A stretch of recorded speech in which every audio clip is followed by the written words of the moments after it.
Recent reports of solar companies going bankrupt and stories about alleged federal loan scandals have cast long shadows on the entire solar industry. But the sun is far from setting on photovoltaics. In fact, in 2010, solar panels that could generate 17 gigawatts of energy, that's equal to about 17 nuclear power plants, were sold worldwide. And this year, the U.S. industry expects to double its production, and companies are growing fast to meet the demand for rooftop panels. Living on Earth's Ingrid Lobet reports. As the sun begins its ascent on a recent morning, a crew of 6 prepares to install solar panels on a gently sloping roof in LA's San Fernando Valley.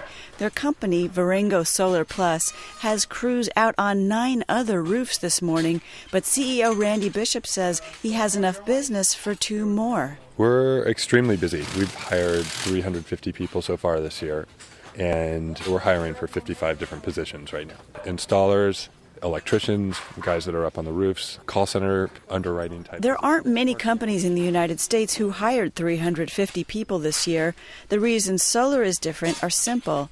3 years ago, Congress passed and President Bush signed a change that allows homeowners to get back 30% of the cost of a solar system from the government. And then the moment solar supporters had waited 30 years for. Solar panel prices have gone in the last 3 years from $4.20 a watt down to $1.20 a watt, roughly. So it's a huge difference. It used to be more than half of the system cost when we'd install one, and it's now down to less than a quarter. That puts people in the rooftop business in an enviable position. Their cost of merchandise is down 70%. That's pure profit. And then there was a third breakthrough. In San Francisco, another company, Sunrun, figured out it could buy solar systems, put them on homeowners' roofs, and sell them back the electricity. Lynn Jurich is co-founder and president. Sunrun will actually buy the panels for you.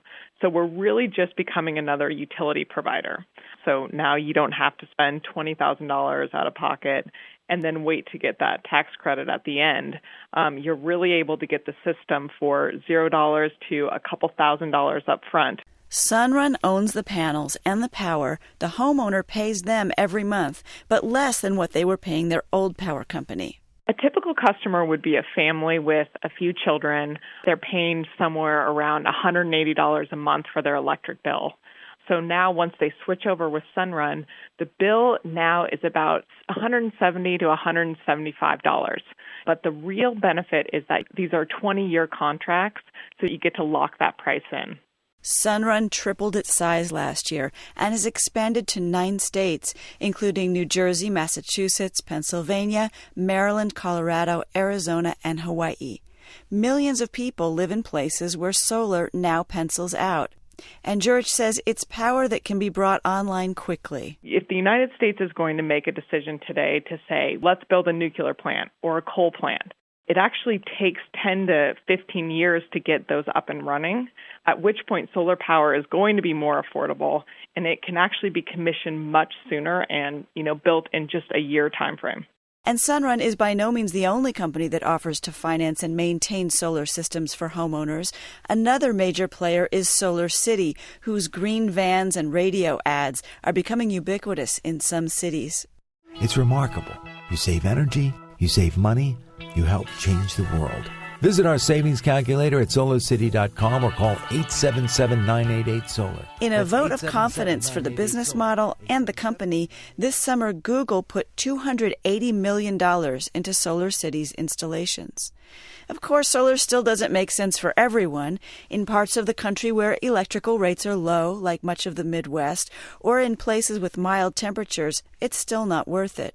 Roberta Gamble is an energy expert at Frost & Sullivan. Well, they don't work for me, for example, because I don't have air conditioning.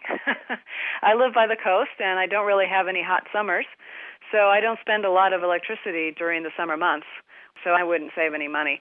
But Gamble says the growth in solar has been impressive, and she expects it to continue in large part because of this solar service model. If you can do that and actually pay less per month, then I think that's a great solution. A little bit more to your right. A little bit more to the right. For electricians, as for so many construction workers, the Great Recession meant work simply dried up in 2008-2009. My name is Mark Griswold, and I am an electrical foreman for Verengo Solar. I actually owned my own business for over 20 years, and because of the economy, my phone quit ringing, and I had to get a job. The solar ramp-up has made him hopeful. I think it's the way to go. I personally think it should have been done a long time ago, but, as long as the economy is the way it is, it's the place to be, and I feel blessed to be in the business. After decades of hopes and predictions that the solar moment was just around the next corner, the moment has finally arrived. Economics may still shift. Congress could repeal tax credits, or the price of solar silicon could shoot back up. But there's no denying residential solar has reached a long-awaited milestone. It's affordable. For Living on Earth, I'm Ingrid Lobet.